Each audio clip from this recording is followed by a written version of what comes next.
Jadi manusia itu terdiri dari 5 unsur. Pertama jasad, kedua nafsu, ketiga akal, keempat qalb, hati, kemudian yang kelima adalah ruh.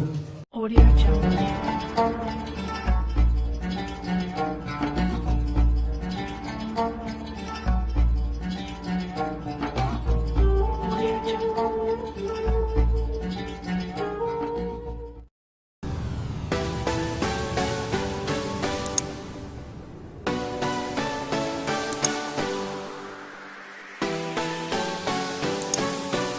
Bismillahirrahmanirrahim. Assalamualaikum warahmatullahi wabarakatuh.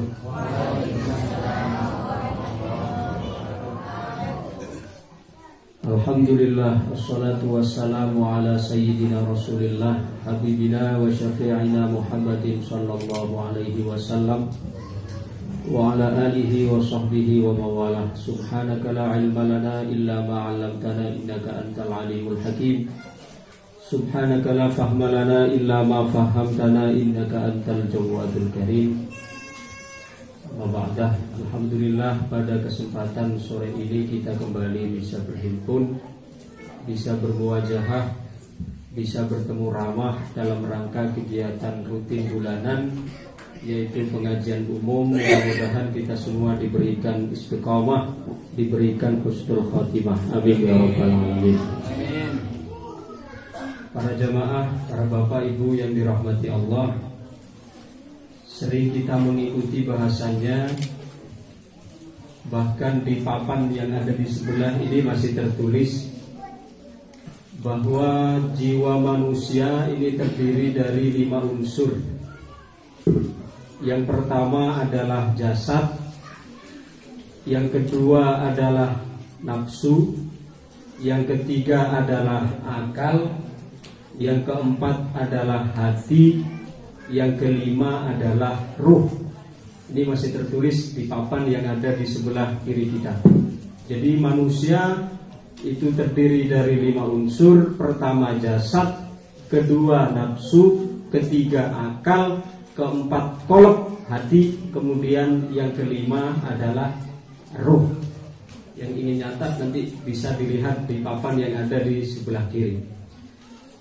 Dari 5 ini, kalau diambil garis besar, hanya tinggal 2. Jadi dari 5 yang disebutkan tadi, mulai dari jasad, kemudian yang kedua nafsu, kemudian yang ketiga akal, kemudian yang keempat qalb, kemudian yang kelima ruh.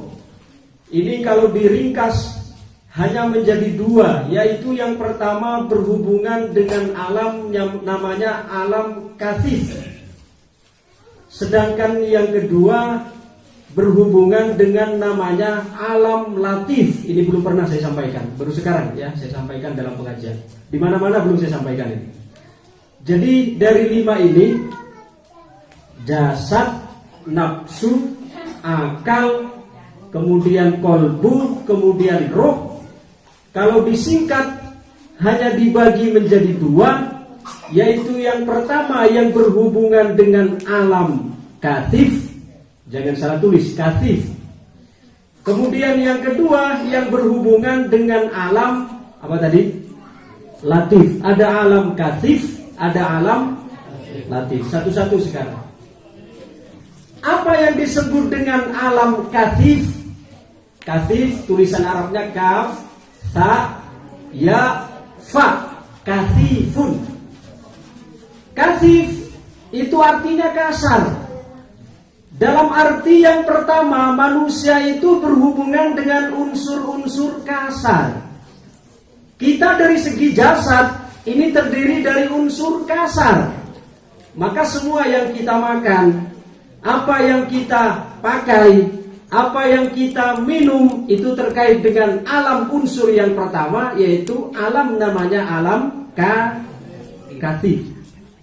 Jadi semua yang kita makan, artinya kathif apa? Bisa dilihat, bisa didengar, bisa diraba, bisa dicium, bisa dirasa. Ini namanya alam kathif.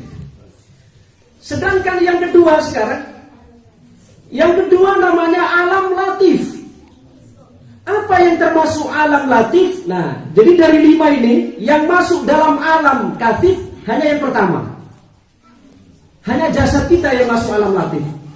Sedangkan yang kedua, yang ketiga, yang keempat, dan yang kelima, yaitu nafsu, akal, qalb dengan ruh.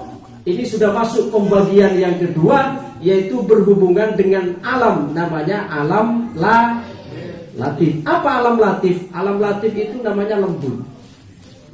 Contoh sekarang, makanan rohani kita tidak bisa kita rasakan, tidak bisa kita cium, tidak bisa kita raba, tidak bisa, karena berhubungan dengan alam latif. Tapi sekarang alam latif dibagi 2 lagi. Ada yang pertama alam latif, namanya latif zulmani. Kemudian yang kedua ada namanya latif nurani. Diulangi. Alam latif pun sekarang dibagi menjadi 2. Yang pertama yaitu latif zulmani. Sedangkan yang kedua yaitu latif nurani. Sudah satu-satu sekarang. Apa yang dimaksud dengan latif zulmani? Latif artinya lembut, zulmani artinya gelap. Sedangkan latif artinya lembut, nurani artinya bercahaya. Yang pertama, latif zulmani itu adalah alam yang lembut, yang halus, tapi penuh dengan kegelapan, penuh dengan sesuatu yang tidak baik. Ini di sana ada alam jin, ya, ada alam syaitan dan sebagainya, di mana perilaku setan itu semuanya adalah zulmani, semuanya adalah gelap, semuanya adalah sesuatu yang tidak diridhoi oleh Allah, sehingga alamnya disebut apa? Zulmani. Apa tadi? Latif zulmani. Kemudian yang kedua, latif nurani. Latif artinya lembut, nurani artinya bercahaya. Apa di sana? Ada alam malaikat, akal kita dan sebagainya. Ketika kita menghendaki, kita menuruti apa yang menjadi perintah Allah, kita mengikuti apa yang menjadi anjuran Allah, kita mengikuti apa yang menjadi anjuran Sayyiduna Rasulullah, maka kita masuk ke dalam alam latif. Tapi latifnya latif apa? Latifnya adalah latif nur. Tapi sekarang kita mengikuti apa yang menjadi ajakan setan, bermaksiat, berfoya-foya dan sebagainya. Berarti kita ikut yang mana? Ikut alam latif, tapi latifnya latif. Nah, latif zulmani. Coba saya sederhanakan. Kita sejak kecil kan sering mendengar biasanya, nah kalau makan baca bismillah, kalau tidak baca bismillah kita makan diikuti. Nah, kan sering kita dengar sejak dulu kecil. Coba, ini sangat erat kaitannya dengan apa yang saya sampaikan tadi. Ada zulmani, ada nurani. Coba perhatikan. Kita pernah enggak, kita ketika makan satu piring misalnya, kita tidak baca basmalah, pernah enggak kira-kira satu butir nasinya berkurang? Berkurang enggak butirannya? Tidak loh. Lalu mana yang disebut bahwasanya kalau kita makan tidak baca basmalah, setan ikut makan dengan kita, padahal butirannya tetap tidak berkurang sama sekali. Ini menandakan bahwasanya setan, ingat tadi, setan masuk dalam apa? Masuk dalam latif zulmani. Maka karena setan sebagai makhluk yang latif, tentu makanannya juga yang latif. Sedangkan kalau makan nasi, bukan latif namanya, tapi apa? Katif. Berarti sekarang yang dimaksud makan dengan baca basmalah, biar nanti kamu tidak diikuti setan, tidak ikut setan makan bersamamu. Maksudnya yang dimakan setan bukan butirannya, butiran nasinya tetap tidak akan berkurang kalaupun kita tidak baca basmalah. Tapi yang dimakan oleh setan apanya? Dari sudut apanya? Latifnya. Yaitu apa? Barokahnya. Nah, karena apa? Setan itu adalah makhluk yang latif, tapi latifnya adalah latif zulmani. Maka kita diperintahkan oleh Allah, dianjurkan oleh Rasulullah, ingin berbuat apapun, disuruh senantiasa menyebut asma Allah, agar kita apa? Agar kita mendapatkan latif. Tapi latifnya bukan latif zulmani, tapi latifnya adalah latif nurani. Bisa dipahami ya? Atau terlalu berat bahasanya? Bisa dipahami? Alhamdulillah. Jadi inilah. Sehingga kalau kita lupa berzikir, berdoa, ingat Allah, apa kata setan di dalam Quran? Ikrarnya setan. Wasyarikhum bil amwali wal aulad. Akan aku ikuti manusia. Akan aku ikuti manusia dalam hartanya maupun dalam anak-anaknya. Coba. Tetapi ingat, yang diikuti di sini, yang diambil oleh setan bukan yang kasif, tapi yang apa tadi? Yang latif. Yang diambil adalah keberkahannya, yang diambil adalah makna yang terkandung di dalamnya. Kita makan, yang kita makan adalah yang kasif. Tapi ingat, kita tidak hanya membutuhkan sesuatu yang kasif yang kita makan, tapi ruhani kita juga membutuhkan makanannya. Yaitu apa? Makanan ruhani tentu bukan sesuatu yang kasif, sesuatu yang kasar, tapi yang dibutuhkan oleh ruhani kita adalah sesuatu yang latif, sesuatu yang lembut. Apa? Yaitu keberkahan dari Allah Subhanahu wa ta'ala. Sehingga ketika kita sudah paham demikian, maka kita akan bisa memetakan keterangan bahwa manusia terdiri dari 5 unsur. Pertama jasad, yang kedua nafsu, ketiga akal, keempat qalb, hati, kemudian yang kelima adalah ruh. Jadi dari 5 unsur ini kalau dibagi lagi, dibagi 2. Jasad itu masuk dalam alam kasif, sedangkan yang kedua, yang ketiga, yang keempat, dan yang kelima yaitu apa tadi? Nafsu, akal, qalb, dan ruh itu masuk kategori yang kedua, yaitu alam latif. Nah, maka kita ini oleh Allah diciptakan dengan 2 unsur sekaligus. Kalau malaikat hanya unsur latif, kalau setan hanya unsur latif, kalau benda-benda mati hanya unsur kasif. Tapi kita sebagai manusia oleh Allah diberikan dua-duanya sekaligus. Antara unsur latif dengan unsur kasif dijadikan menjadi satu. Hanya saja sekarang kita hidup di dunia ini, terkadang kita kalah dengan unsur kasif, sehingga unsur latif kita tertindik.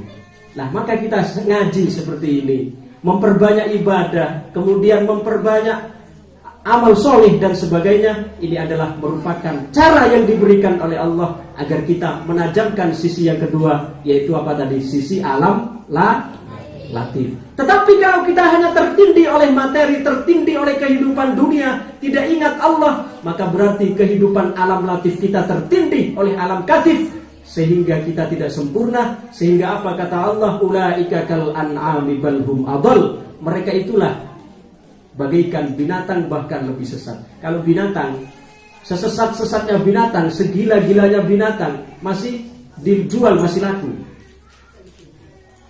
Coba sekarang pilih mana antara manusia gila dengan kambing gila? Hah? Pilih mana? Kambing gila dengan orang gila? Kambing gila. Kambing gila, biarpun kita lepas, kita tidak menginginkan, semua orang masih ingin. Coba kita lepas anjing kambing yang kita punya. Dia lepas, kita umumkan, siapa yang bisa menangkap kambing saya yang lepas, ambil dengan tali-talinya. Semua orang akan berlomba-lomba untuk menangkap kambing kita. Kenapa? Biarpun kambing tersebut gila, tapi dimasak apapun rasanya tetap enak. Dimasak gulai enak, di sate enak, di rawon enak. Ini kalau kambing gila. Tapi coba kalau manusia gila. Nah, maka disinilah kita ngaji sebenarnya adalah untuk mempertajam sisi latifiyah kita. Sehingga apa? Ingat, malaikat dan jin, malaikat dan setan itu adalah malaikat berkembang biak. Memang malaikat kalau dalam ilmu tauhid, malaikat tidak laki-laki, tidak perempuan, tidak kawin. Lalu bagaimana malaikat bisa bertambah? Kalau manusia, kalau binatang bertambahnya dengan berkembang biak, malaikat tidak berkembang biak. Tapi malaikat senantiasa bertambah. Dari mana bertambahnya malaikat? Malaikat bertambahnya adalah dengan amal-amal perbuatan kita. Oleh karena itu banyak di hadis-hadis menjelaskan, ketika kita wudhu, dari tetesan air wudhu kita menjadi malaikat. Loh, berarti kalau demikian, malaikat terus bertambah. Allah jadikan dari mana? Di antaranya adalah para malaikat itu Allah jadikan dengan kita memperbanyak ibadah. Dari ibadah kita, dari wudhu kita, dari ibadah ketaatan kita, disitulah malaikat senantiasa bertambah. Termasuk kita yang ada di majelis ini, dikelilingi oleh para malaikat yang senantiasa mendoakan kepada kita. Kata malaikat, Allahumma ufir lahum, Allahumma arhamhum, Ya Allah ampuni semua orang yang hadir. Ya Allah rahmatilah semua orang yang hadir. Berarti malaikat hadir di sini adalah dari golongan apa? Latif atau katif? Dari golongan latif. Lah, maka disinilah kita hendaknya senantiasa memancing latifiyah Allah ini. Sehingga diisyaratkan di dalam Quran. Coba Quran. Tengah-tengahnya itu surat apa? Surat Al-Kahfi. Coba di tengah-tengah surat Al-Kahfi itu apa? Yang biasanya tulisannya besar apa itu? Wal yatalattaf wa la yus'irunna bikum. Oh, berarti senantiasa baca Kahfi ya kalau Jumat. Wal yatalattaf. Apa maksudnya wal yatalattaf ini? Persis di tengah-tengah Quran, persis berada di poros Quran. Yang menjadi tengahnya dari Al-Quran adalah lafaz wal yatalattaf. Wal yatalattaf ini juga satu akar kata dengan kata latif tadi. Artinya apa? Kanjeng Nabi sering, beliau di dalam setiap doanya beliau sering bermunajat kepada Allah. Allahumma inni ad'uka, Allahumma inni la ad'uka, Allahumma inni la as'aluka fi du'ai raddal qada wa innama as'aluka lutfa fi. Ya Allah, kami hamba berdoa kepadamu, bukan berarti hamba meminta kepadamu agar keputusanmu dirubah. Tapi yang hamba mohon dari doa hamba adalah lutuf, kelutufan, kelembutan yang engkau berikan di dalam ketentuanmu tersebut. Jadi yang diminta oleh Rasulullah di dalam doanya bukan berarti Rasulullah minta agar dirubahkan ketentuan, agar dirubah ketentuan yang Allah tetapkan, bukan. Tapi yang Rasulullah minta, yang Rasulullah mohon kepada Allah adalah lutufnya.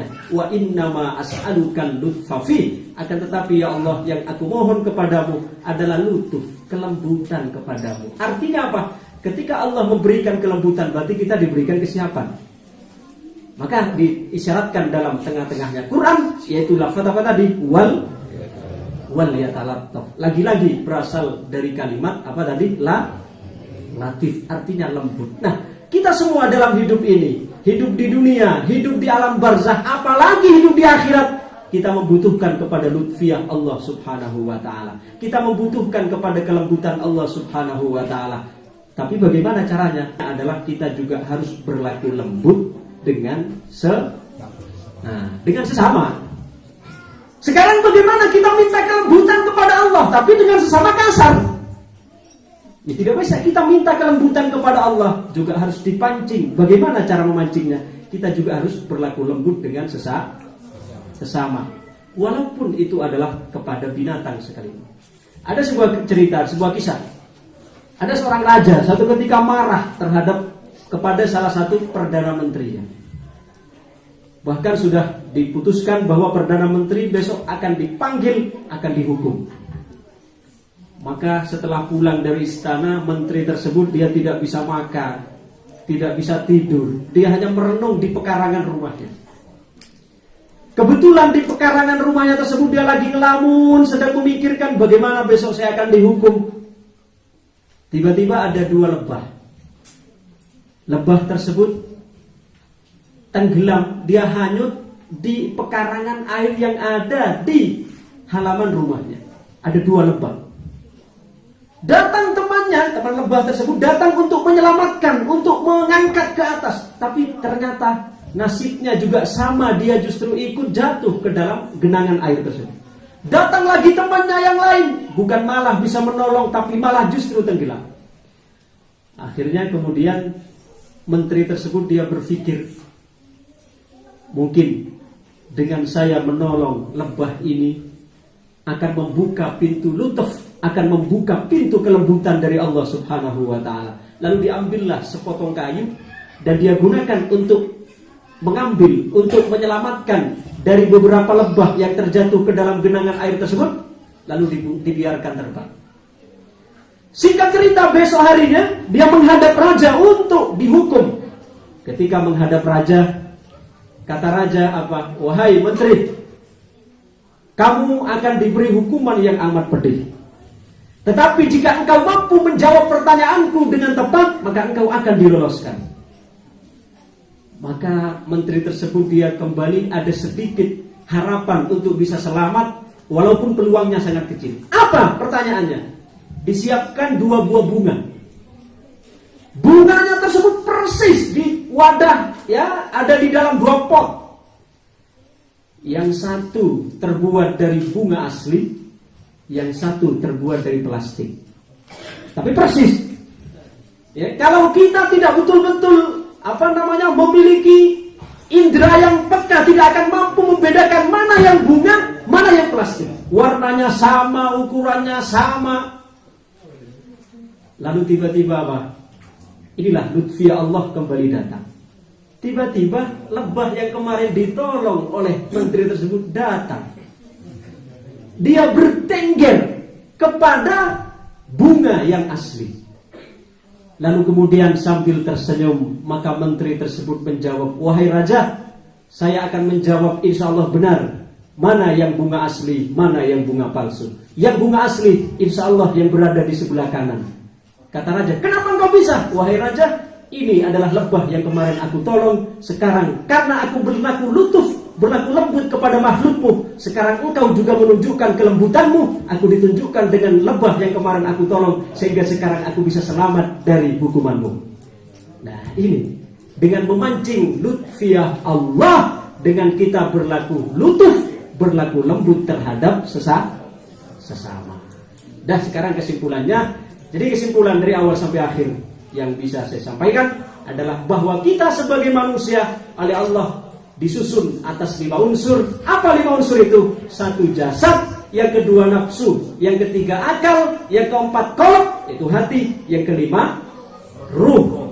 Tetapi 5 ini kalau digolongkan menjadi 2, yaitu apa? Ada yang pertama digolongkan kepada makhluk yang namanya latif, katif. Sedangkan yang kedua masuk dalam makhluk golongannya yaitu latif. Apa yang katif?